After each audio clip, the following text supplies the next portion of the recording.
এটা হলো লাউ। লাউ চাষি ভাইদের জন্য এই ভিডিওটা। লাউ চাষি ভাইদের জন্য লাউ নষ্ট হয়ে গেছে, টেমা হয়ে গেছে।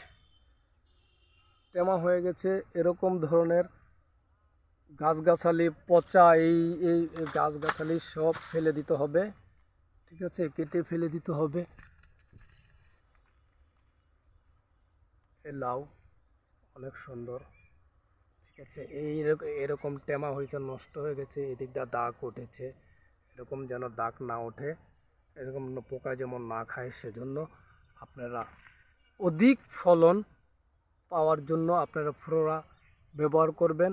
গাছের আগাছালি, এই পাতা, এই যে গাছের ডগা, এই পাতাগুলা কেটে কেটে ফেলে দিবেন।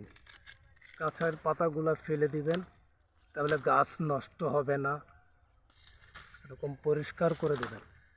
পরিষ্কার করে দিলে ফল সুন্দর হবে, ফল সুন্দর হবে, ফল নষ্ট হবে না, ফল নষ্ট হবে না, অধিক ফলন পাবেন। এরকম পরিষ্কার করে দিবেন। সবসময় খেয়াল রাখবেন চাষি ভাইয়েরা, এই মরা পাতা, নষ্ট পাতাগুলা ছিঁড়ে ফেলবেন, কেটে দিবেন। কেটে দিলে ফলন ভালো হবে। এরকম ক্লিন করে দিবেন। ক্লিন করে দিলে ফল সুন্দর হবে, ফল ভালো হবে, ফল টেমাটোমা হবে না। সব সময় মনে রাখবেন, এত কষ্ট করে চাষ করার পরে আমার ফল কেন ভালো হচ্ছে না, ফল আমি কেন লাভবান হচ্ছি না।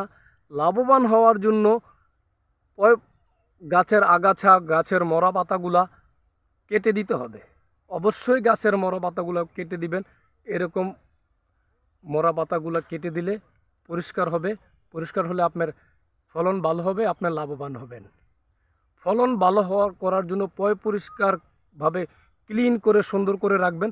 সুন্দর করে রাখলে ফলটা যেরকম এমন সুন্দর হয়েছে লাউ, এই লাউটা বড় হবে, আপনি বিক্রি করতে পারবেন ভালো দামে।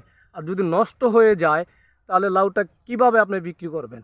ভালো দামে বিক্রি করতে পারবেন না। সেজন্য পরিচর্যা করে সুন্দর করে রাখতে হবে, যে লাউ যেন ভালো হয়, লাউ যেন ভালো হয়, সেভাবে আপনি পরিচর্যা করে রাখবেন, সুন্দর করে রাখবেন।